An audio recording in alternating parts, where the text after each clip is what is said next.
In tonight's headlines, a 10th person has been found dead while hundreds remain stranded 1 day after the most powerful quake to hit Taiwan in a quarter of a century. In Hong Kong, hikers have been warned to avoid making contact with wild monkeys after a man allegedly contracts a virus which leaves him fighting for his life. And US Treasury Secretary Janet Yellen touches down in Guangzhou for the start of a week-long visit to China.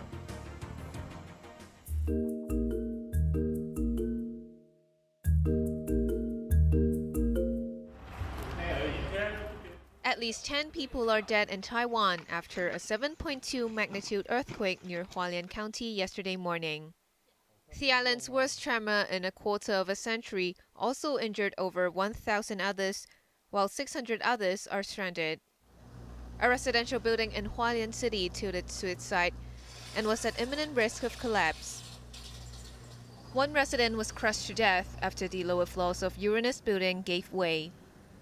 Emergency works have been carried out to stabilize the structure and allow time for officials to investigate whether its construction was up to standard. The Taiwan Professional Civil Engineers Association suspected the building was missing supporting pillars. Demolition could begin tomorrow and take up to 1 week, it added. Further north in Shulin Township, dozens of workers were trapped in 2 quarries overnight after nearby roads were cut off by landslides. 6 of them were airlifted to safety this morning, and around 60 others were later rescued. Most railway services across the island have also resumed after repairs were completed ahead of schedule. Nearly 10,000 households in Hualien are still without water, although most other public utilities are running normally. Taiwan's President Tsai Ing-wen headed to the Central Emergency Operations Center in Taipei this morning to learn about recovery efforts.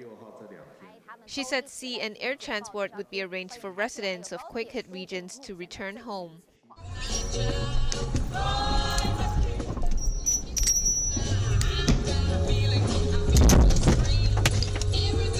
The public has also been told to brace for aftershocks in the coming days, as some survivors recounted their horrific escape. They included a number of motorists who encountered rockfall on the Suhua Highway. Dashcam footage showed the moment giant boulders rained down the slope, hitting at least one vehicle. In nearby Chongde, a driver's miraculous escape from a massive landslide was captured on video. The Immigration Department said it has received calls for assistance from 34 Hong Kongers in Taiwan. All of them are confirmed to be safe. Janice Low, Cable News.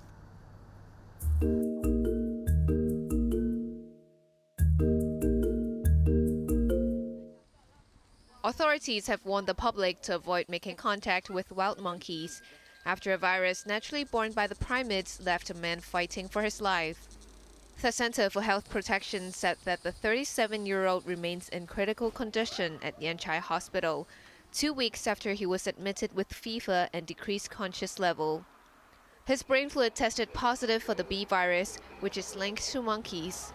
The virus can cause brain damage, although it rarely spreads to humans. The patient's family confirmed that he was wounded by a monkey at Kamshan Country Park in February.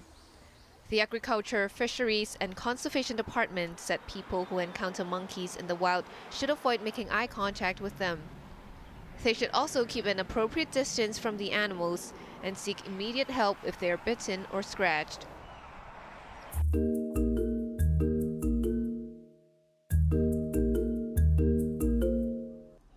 It's Qingming Festival and families were out in force to visit their ancestors' graves.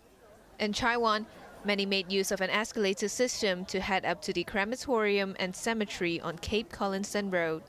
The walkway, which opened last year, turns a half-hour steep hike into an effortless journey of just 5 to 10 minutes. The only alternative is public transport, although passengers face long waits for the buses.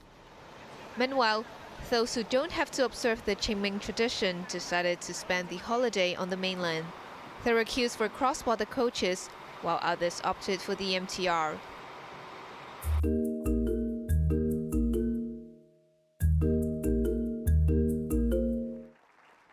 in yet another sign of warming Sino-US ties. U.S. Treasury Secretary Janet Yellen has embarked on a week-long visit to China to meet Chinese officials.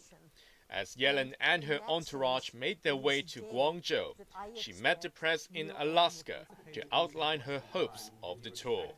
My trip to meet with my counterpart should be seen as a continuation of a dialogue that we've been engaged in and deepening ever since President Xi and Biden met in Bali. That marks the second time Yellen had visited China in less than a year. Her previous trip last July effectively de-escalated tensions between the world's two largest economies, following a string of diplomatic and trade disputes. For her current trip, Yellen is once again expected to meet Vice Premier He Lifeng, China's top economic planner. We will discuss illicit finance and the progress that we're making together on anti-money laundering and countering illicit finance. In addition to that, our financial working group is undertaking joint exercises and technical work with our colleagues in the People's Bank of China relating to financial stability. How would we coordinate our efforts if there were to be stress on a large global banking institution? Long seen as one of the most dovish U.S. officials, Yellen's visit comes on the heels of a phone call between President Xi Jinping and his U.S. counterpart Joe Biden. Following their California meeting last November, the leaders agreed to stay in touch from time to time and avoid misunderstanding. Ray Minyan, Cable News.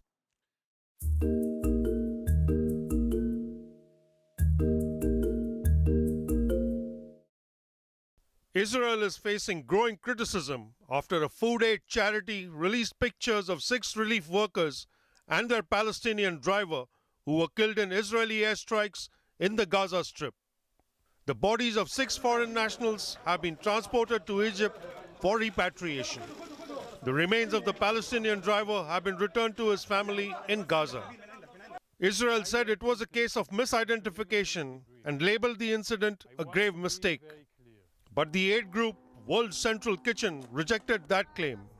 It pointed out that the workers were traveling in 3 vehicles far apart from each other, but were targeted one by one. The tragedy has put the safety of aid workers in Gaza under scrutiny and will certainly hamper humanitarian efforts. The United Nations has now suspended nighttime relief operations in the besieged enclave, where more than 1 million people are facing famine. That we've suspended our nighttime movements within the Gaza Strip for at least 48 hours to allow for further evaluation of the security issues that impact our personnel on the ground. Another 59 Palestinians were killed in Israeli attacks in the past 24 hours, taking the death toll past 33,000 since the conflict began last October. Sachin Kadpi, Cable News.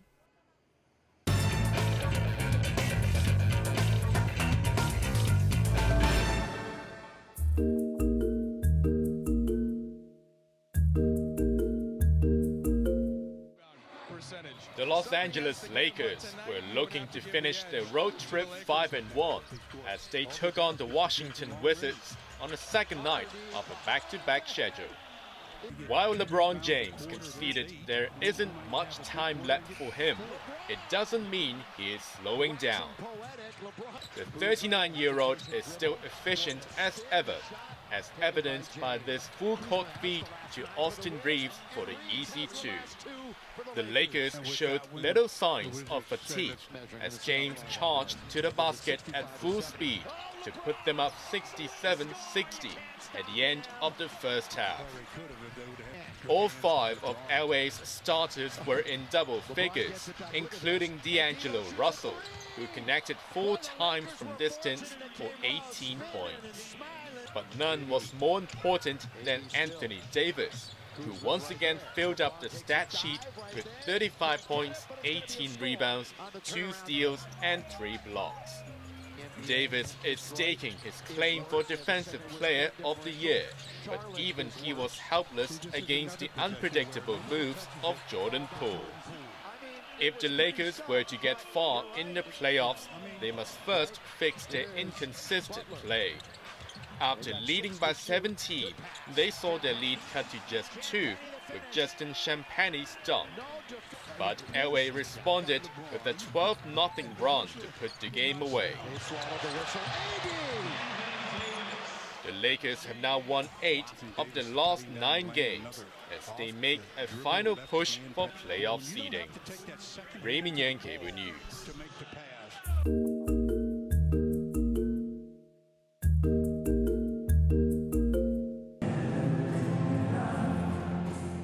Bayer Leverkusen were looking to extend their 41-match unbeaten streak when they hosted second-tier Fortuna Düsseldorf in the German Cup semi-final. Leverkusen entered the Rhine derby with huge expectations. Not only are they on the verge of clinching a first-ever Bundesliga title, they are aiming for a historic treble by also winning the domestic cup and the Europa League. Xabi Alonso's side was bang on target, taking the lead after just 6 minutes. Jeremy Frimpong's early strike put the hosts on the scoreboard. As Fortuna pushed hard for the equalizer, they left their defense wide open. That allowed Florian Wirtz to find Amin Adli for the finish. Coming in from the flank, Adli had a free shot at the goal to double Leverkusen's advantage. Wirtz then joined the scoring party himself, making it 3-0 10 minutes before the break. The Leverkusen assault continued after the break, but Patrick Schick's header deflected off the post. But it wasn't over yet, as replay suggested Matthias Zimmermann handled the ball, and the referee pointed to the spot after a VAR review. Wirtz stepped in for Leverkusen and calmly completed his brace. Leverkusen marched to the final with an emphatic 4-0 victory. They will face another second-tier side, Kaiserslautern, at the final in Berlin next month. Sachin Katwi, Cable News.